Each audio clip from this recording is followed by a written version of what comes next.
8월 12일 9시 기도회 시작하도록 하겠습니다. 오늘은 예배와 기도의 행복 5가지 원리에 대해서 말씀을 나눠볼 겁니다. 아무것도 염려하지 말고 다만 모든 일에 기도와 간구로 너희 구할 것을 감사함으로 하나님께 아뢰라. 그리하면 모든 지각에 뛰어난 하나님의 평강이 그리스도 예수 안에서 너희 생각과 마음을 지키시리라. 빌립보서 4장 6절에서 7절까지의 말씀입니다. 우리가 예배와 기도의 행복을 찾기 이전에 우리의 삶이 어디에 있어야 되겠는지 한번 생각해 봐야 되겠습니다. 이렇게 살아야 된다, 저렇게 살아야 된다, 이게 맞는 것이다. 그렇게 너의 삶을 살아야 된다. 세상은 당연한 것들만 우리에게 알려줍니다. 들어봐도 당연히 그렇게 살아야 되는 거지. 그래, 저렇게 살고 싶지. 그런 원리들을 세상은 알려줍니다. 그러면서 그 당연한 원리를 싸워서 쟁취하라고. 그래서 너가 이렇게 행복해지려면 많은 노력을 해야 된다고. 성공의 자리로 가야 된다고. 그 성공의 자리를 하기 위해서는 너의 모든 것을 희생해야 된다고. 가끔 그렇게 우리에게 강요하고 압박하고 그렇게 말을 합니다. 하지만 당연한 수준에서 하는 말들입니다. 하나님은 그리고 성경은 우리에게 우리의 삶에 대해서 다르게 말씀하십니다. 우리 개인에 대해서, 그리고 우리 존재에 대해서, 그리고 근원에 대해서 말씀을 해 주십니다. 세상에서 당연히 말해 주는 것을 넘어선 그 뒤에 있는 것, 원리에 대해서 말씀을 해 주고 계십니다. 세상은 당연한 것, 그리고 성공에 대해서, 쟁취하는 것에 대해서 말하기 때문에 우리에게 뭔가 이렇게 위대한 것을 강요하는지도 모르겠습니다. 그래서 성공을 위해서 달려가는 쪽으로, 뭔가 쟁취해서 뭔가 얻어가는 쪽으로 많이 말하기 때문에 대단한 영웅들이 세상에서 이렇게 자리 잡고 성공하는 걸로만 이렇게 가르쳐 줍니다. 성공하려면 영웅이 되라고 그렇게 말하는 것만 같습니다.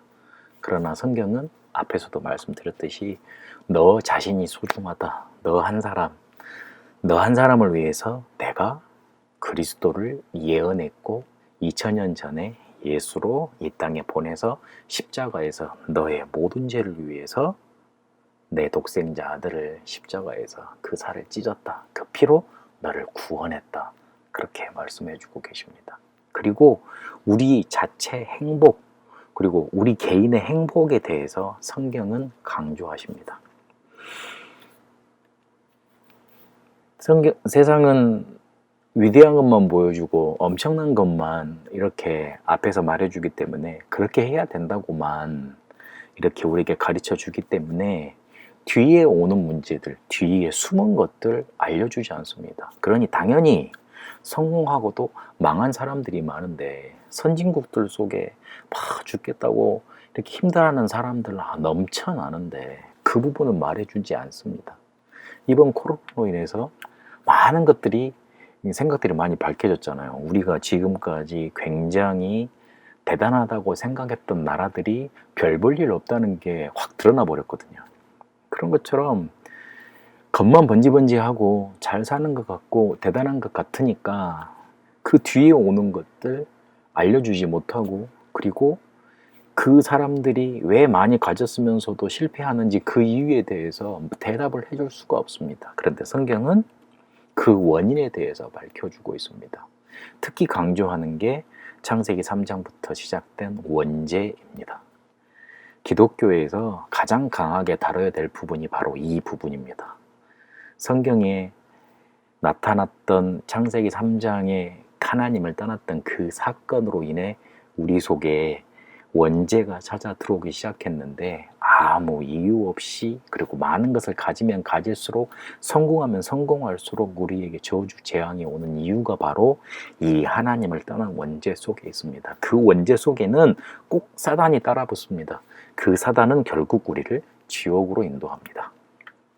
이 세 개가 합해져서 우리 인간을 멸망시킵니다. 그 부분에 대해서 성경은 강조하고 있습니다. 우리의 삶이 어디 있어야 되겠습니까?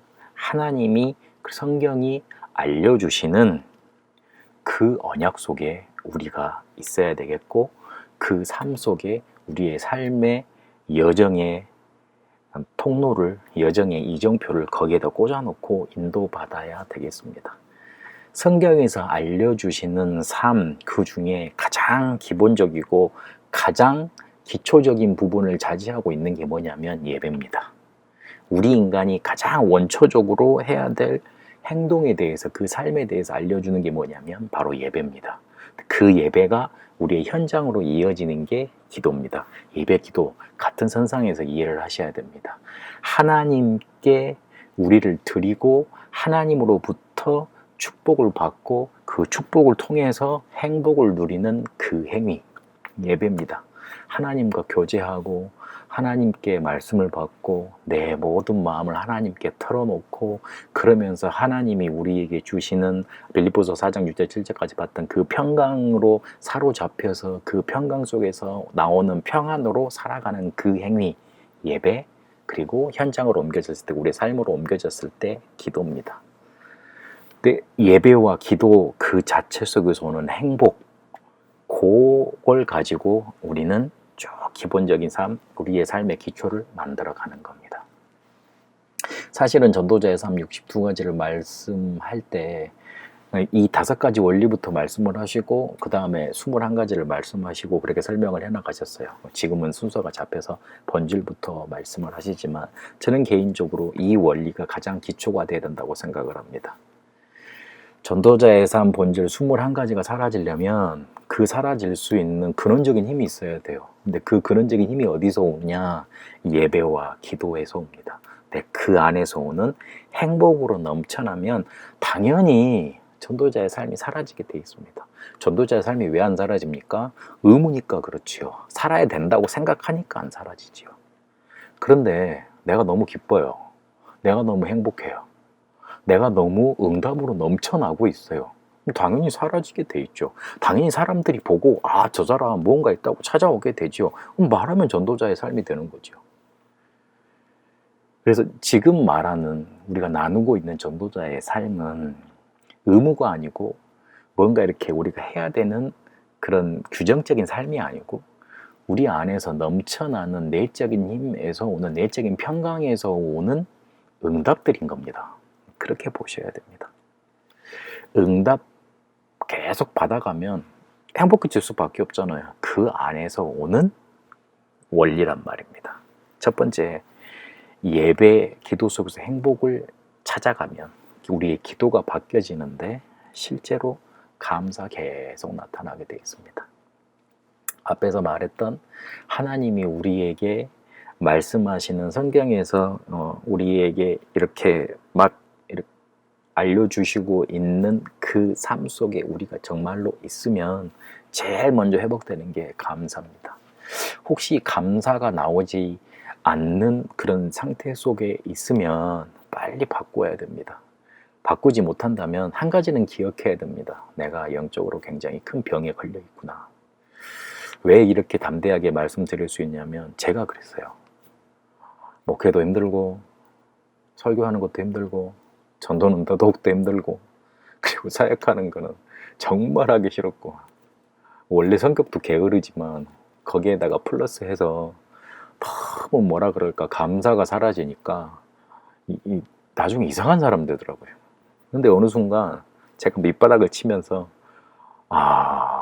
하나님이 나를 구원하셨구나. 하나님이 나를 목사로 부르셨구나. 하나님이 나에게 복음 주셨구나. 이게 탁 회복되는 때가 있더라고요.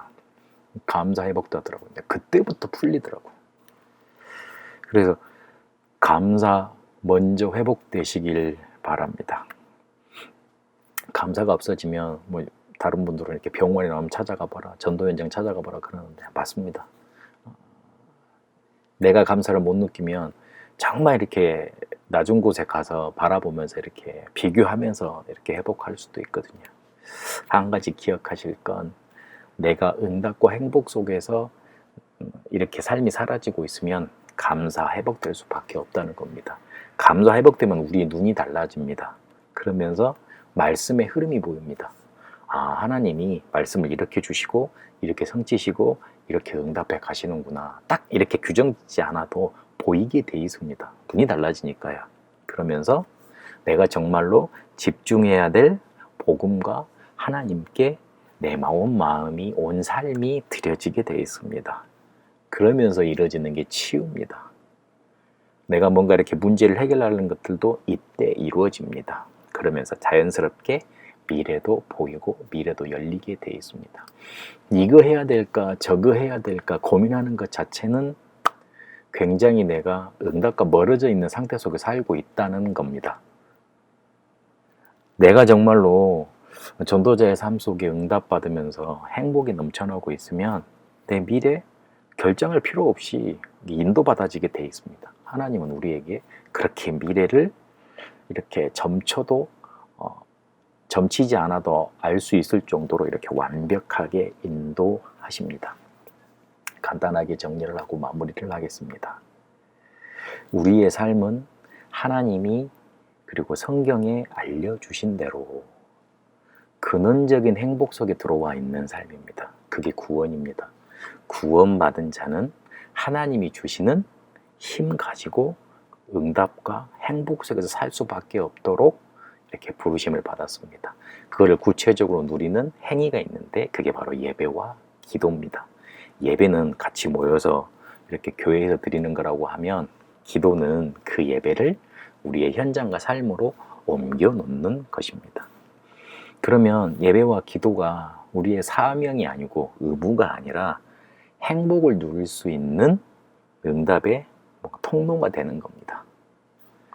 그 안에서 감사가 되어지고 말씀 흐름도 보이고 집중도 되어지고 치유도 되어지고 미래도 이렇게 보여지게 되는 겁니다. 그런 원리로 계속 예배와 기도가 드려지게 되어 있습니다. 예배와 기도 통해 여러분의 모든 문제가 해결되는 응답이 있게 되시길 바랍니다. 너무나 감사하고 감격되어져서 그렇구나. 예배에 이 안에 모든 것 다 있구나. 기도로 내 모든 문제 해결받을 수 있겠구나. 그 믿음이 날마다 회복되시길 바랍니다. 오늘 빌립보서 4장 6절에서 7절까지 말씀하신 대로 하나님의 평강이 여러분의 마음과 생각을 완전히 지키시길 바랍니다. 하나님 감사합니다. 우리에게 예배와 기도에 어마어마한 축복의 통로를 주셨는데 그 행복 속에 우리가 머물러 있게 하여 주옵소서. 감사가 새로워지고 말씀의 흐름이 보이고 집중되어지고 치유되어지고 미래가 보이는 그 행복의 원리가 우리에게 날마다 새롭게 넘쳐나게 하여 주옵소서. 그래서 전도자의 삶을 살아갈 수 있는 큰 힘을 얻게 하시고 응답과 행복의 자리에 늘 있게 하여 주옵소서. 하나님이 우리에게 맡기신 현장 속에 이 하나님의 나라를 임하게 할 수 있도록 복음 몰라 추구하는 사람들에게 내가 가진 복음을 전달할 수밖에 없도록 하나님 인도하여 주옵소서. 살아계신 우리 주 예수 그리스도 이름으로 기도합니다. 아멘.